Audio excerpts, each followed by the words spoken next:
एक फरिश्ता यह भी। मैं कई दिनों से बेरोजगार था। एक एक रुपये की कीमत जैसे करोड़ों लग रही थी। इस उठापटक में था कि कहीं नौकरी लग जाए। आज एक इंटरव्यू था, पर दूसरे शहर जाने के लिए जेब में सिर्फ 10 रुपये थे। मुझे कम से कम 200 रुपये की ज़रूरत थी।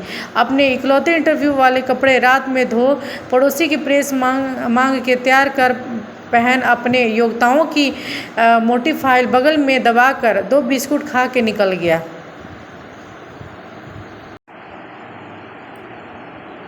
लिफ्ट में पैदल जैसे तैसे चिलचिलाती धूप में तब तरबतर बस इस उम्मीद में स्टैंड पर पहुंचा कि शायद कोई पहचान वाला मिल जाए जिससे सहायता लेकर इंटरव्यू के स्थान तक पहुंच सकूं। काफ़ी देर खड़े रहने के बाद भी कोई नहीं दिखा। मन में घबराहट और मायूसी थी कि क्या करूंगा, अब कैसे पहुंचूंगा। पास के मंदिर पर जा पहुंचा। दर्शन कर सीढ़ियों पर बैठा था। मेरे पास में ही एक फ़कीर बैठा था। उसके कटोरे में मेरी जेब और बैंक में अकाउंट से भी ज़्यादा पैसे पड़े।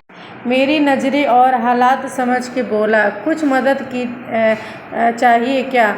मैं बनावटी मुस्कुराहट के साथ बोला, आप क्या मेरी मदद करोगे? चाहो तो मेरे पूरे पैसे रख लो। मुस्कुराता हुआ बोला। मैं चौंक गया। उसे कैसे पता मेरी ज़रूरत? मैं तो खुद ही सारे पैसे मंदिर की पेटी में डाल देता हूँ। वो सहज था। कहते कहते मैं हैरानी से पूछा, फिर यहाँ बैठे क्यों हो? ज़रूरतमंदों की मदद करने, कहते हुए मंद मंद मुस्कुरा रहा था। मैं उसका मुंह देखता रह गया।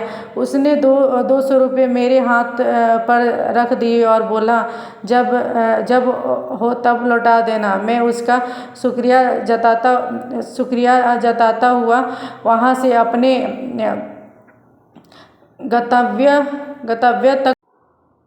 गंतव्य तक पहुंचा। मेरा इंटरव्यू हुआ और सिलेक्शन भी हुई।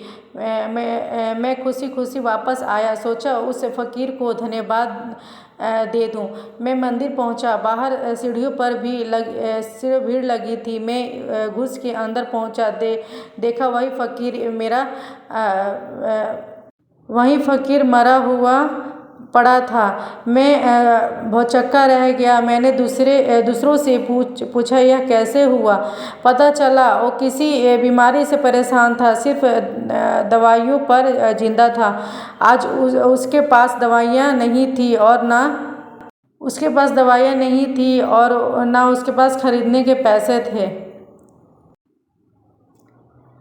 मैं अवाक सा उस फ़कीर को देख रहा था। अपनी दवाइयों के पैसे वो मुझे दे गया था। जिन पैसों पे उसकी ज़िंदगी का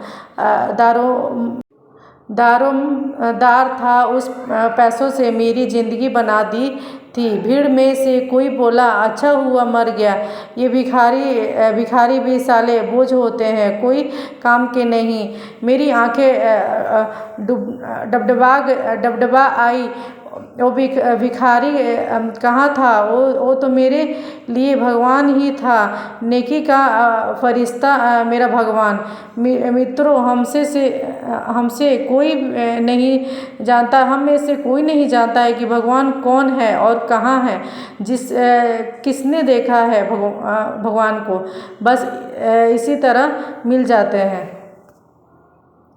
तो डियर फ्रेंड्स, ये मेरा वीडियो है जो दिल को छूने वाली वीडियो है कि लोग अपने पास पैसे ना रख के भी किसी की मदद करते हैं और बिल्कुल भगवान का रूप होते हैं कि अपने पास पैसे रह के नहीं भी है और अपनी ज़रूरत भी है, लेकिन दूसरों की मदद करते हैं और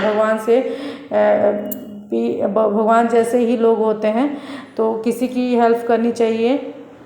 तो वीडियो कैसा लगा ज़रूर बताएं। Thanks for watching.